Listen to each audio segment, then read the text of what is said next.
Audiolibros en 15 minutos. Suscríbete al canal y explora un nuevo libro cada día.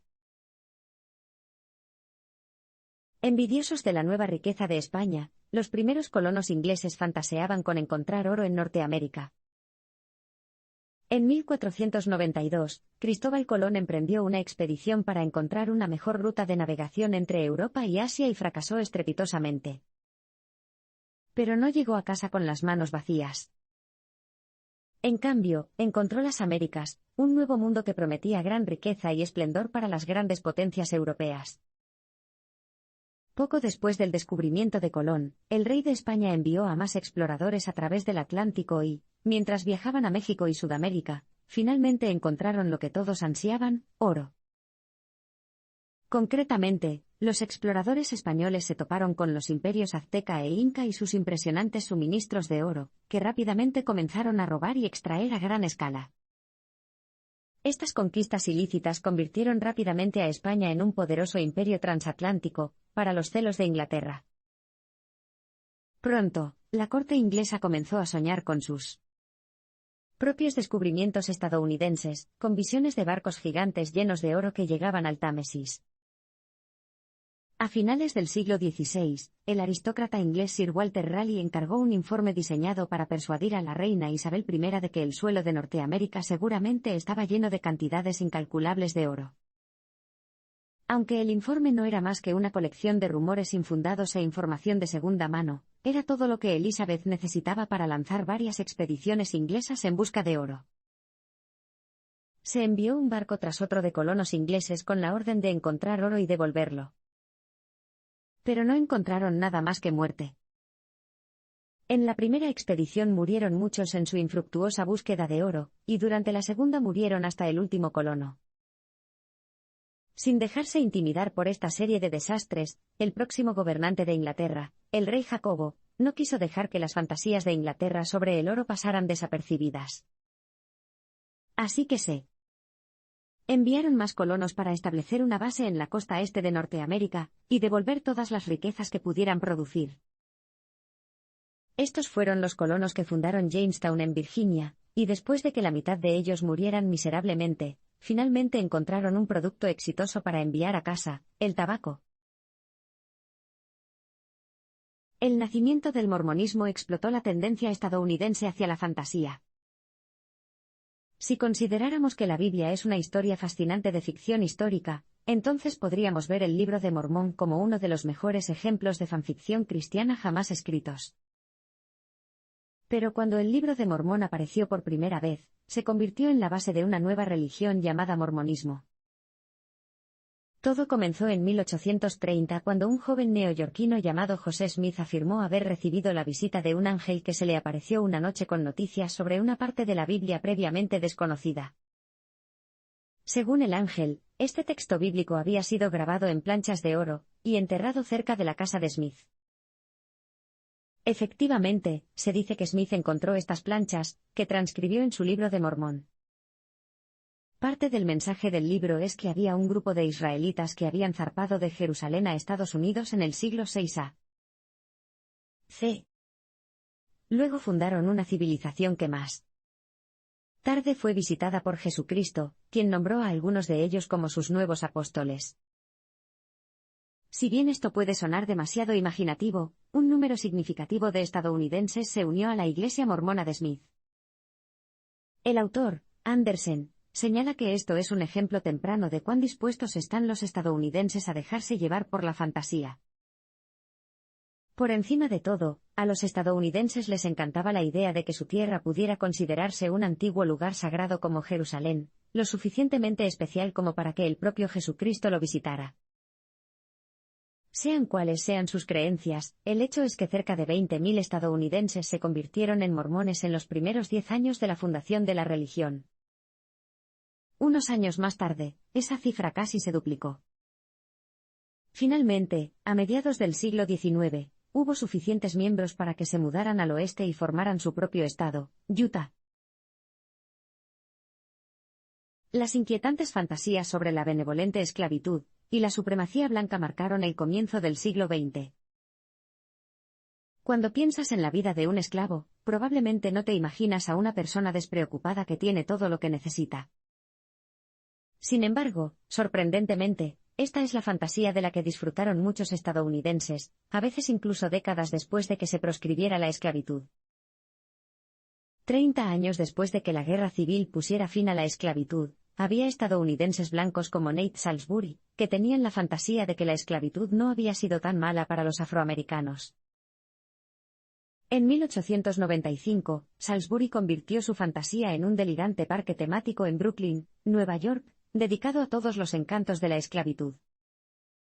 Miles de personas acudieron en masa para ver la exhibición de Salisbury, que incluía una recreación masiva de cómo supuestamente vivían los esclavos en las plantaciones del sur. A cientos de afroamericanos se les pagó para que representaran esta vida fantástica de vivir en cabañas y recoger algodón. El New York Times incluso elogió el parque temático por su descripción de la vida feliz y descuidada del esclavo sureño, y Salisbury luego recorrió su espectáculo por todo el noreste de Estados Unidos. A principios del siglo XX, surgió otra fantasía grotesca cuando el Ku Klux Klan, KKK, promovía su retorcida versión de la supremacía blanca. Para entonces, 1,5 millones de estadounidenses negros habían sido liberados del sur, y se habían establecido en otras partes de Estados Unidos. Si bien el KKK no era una creación nueva, fue entre 1910 y 1925 cuando su popularidad creció drásticamente. Cuando los afroamericanos se mudaron a lo que habían sido barrios exclusivamente blancos, hubo un horrible retroceso en forma de un KKK envalentonado. Las fantasías del KKK no se limitan a las nociones de inferioridad de los negros, también tienen disfraces fantásticos con sombreros grandes y puntiagudos y túnicas fantasmales, y nombres como Mago Imperial y Gran Duende. A principios de la década de 1920, el 5% de la población masculina blanca era miembro de este horrible invento. Una de las piezas de propaganda de reclutamiento más populares fue la película de 1915, El nacimiento de una nación, que fue la primera película que se proyectó en la Casa Blanca. En la década de 1960, los jóvenes estadounidenses consumieron drogas alucinantes e incursionaron en el ocultismo. En las décadas de 1960 y 1970, se estaban produciendo cambios culturales masivos en Estados Unidos. En 1962, la palabra hippie se hizo popular cuando comenzó la revolución sexual. El número de estudiantes que asistían a la universidad superó con creces al de generaciones anteriores, y el uso de drogas recreativas se estaba convirtiendo en algo común en la mayoría de los campus. Incluso los profesores de la prestigiosa Universidad de Harvard estaban de viaje, junto con sus alumnos. Sin embargo, esta nueva cultura de libertad y experimentación hizo que los estadounidenses pasaran más tiempo en fantasías alimentadas por las drogas y menos en la realidad.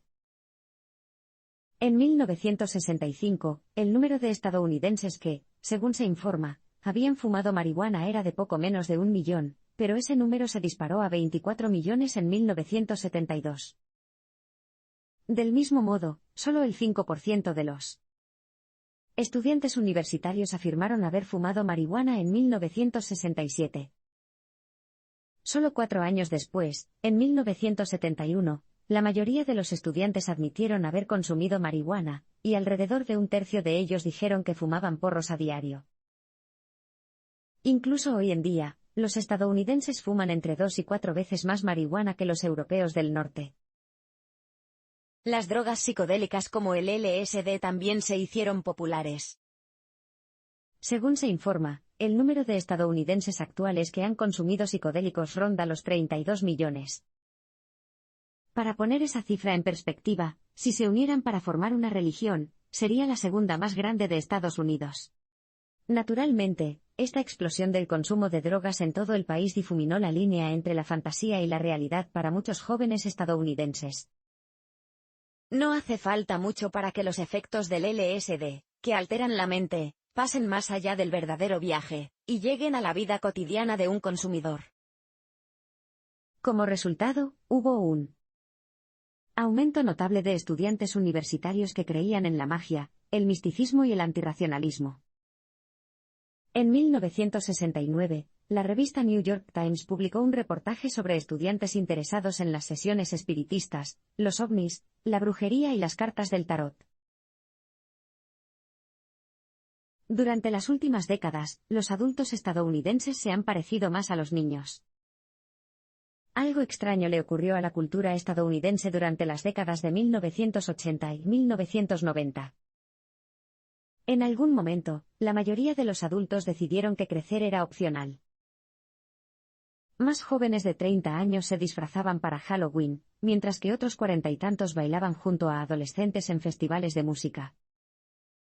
Para la generación del baby boom, y para todas las generaciones posteriores, la vida se convirtió en una adolescencia perpetua. Durante la década de 1980, el tipo de actividades de ocio que antes eran exclusivamente para niños se convirtieron en las actividades que los adultos también practicaban activamente. Fue en esta época cuando los adultos empezaron a comprar el 50% de todos los cómics, así como la mitad de las entradas para las películas de superhéroes. Y la razón principal por la que los videojuegos son ahora una industria multimillonaria es que el comprador promedio de consolas de juegos ahora es un hombre de unos 30 años. En un momento dado, la industria promocionaba sus juegos de disparos entre adolescentes a los que les gustaba fingir que eran héroes de acción adultos.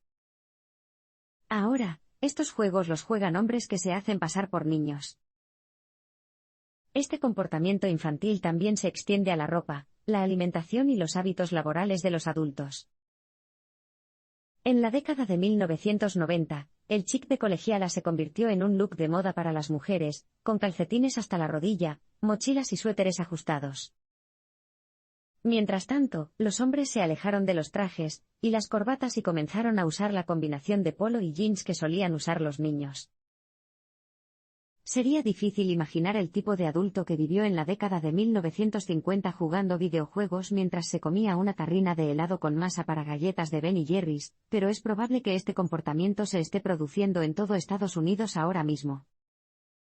Y el lugar de trabajo también ha cambiado drásticamente, y los pubs, las mesas de futbolín y las consolas de videojuegos se han convertido en elementos habituales, para que los empleados puedan disfrutar de un poco de tiempo de juego o de siesta durante su jornada laboral. Los estadounidenses están comprando más armas a pesar de tener menos motivos para hacerlo. Una de las fantasías estadounidenses más peligrosas involucra algo en lo que el autor ha participado muchas veces, el uso de armas.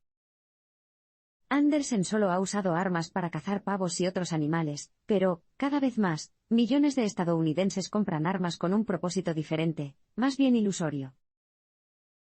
Hemos visto un aumento masivo en el número de armas compradas en las últimas décadas y, al mismo tiempo, las razones legítimas para poseer todas estas armas han disminuido significativamente. En la década de 1970, el propietario promedio de un arma de fuego estadounidense tenía solo un arma de fuego, y el 30% de la población dijo que eran cazadores activos.